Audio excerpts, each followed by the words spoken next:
మీటింగ్‌లో అయితే ప్రస్తావించారు. ఇంకా తాజాగా వచ్చేసి ముఖ్యమంత్రి రేవంత్ రెడ్డి గారు కూడా ప్రస్తావించారు. రైతు భరోసాకి అయితే ఆన్‌లైన్ అయితే అప్లికేషన్‌లు చేసుకోవాలి. రైతు భరోసా పెట్టుబడి సాయం పంపిణీకి ఆన్‌లైన్ అప్లికేషన్‌లు అయితే స్వీకరించే యోచన అయితే ప్రభుత్వం ఉన్నట్లు తెలుస్తుంది. దీనికోసం ప్రత్యేక వెబ్‌సైట్ లేదా యాప్ తీసుకున్నట్లయితే సమాచారం. కేవలం సాగు భూములకే సాయం అందేలా ప్రభుత్వం అయితే పకడ్బందీగా ఏర్పాట్లు అయితే చేయనుంది.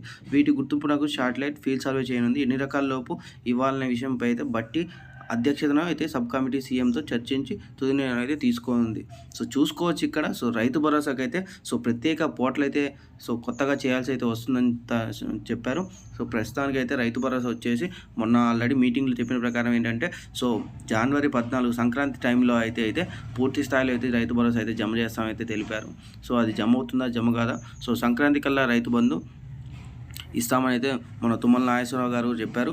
సంక్రాంతి కల్లా రైతు భరోసా అందివ్వనున్నట్లయితే వ్యవసాయ శాఖ మంత్రి తుమ్మల నాగేశ్వరరావు గారు అయితే అసెంబ్లీ అయితే చర్చలో తెలిపారు.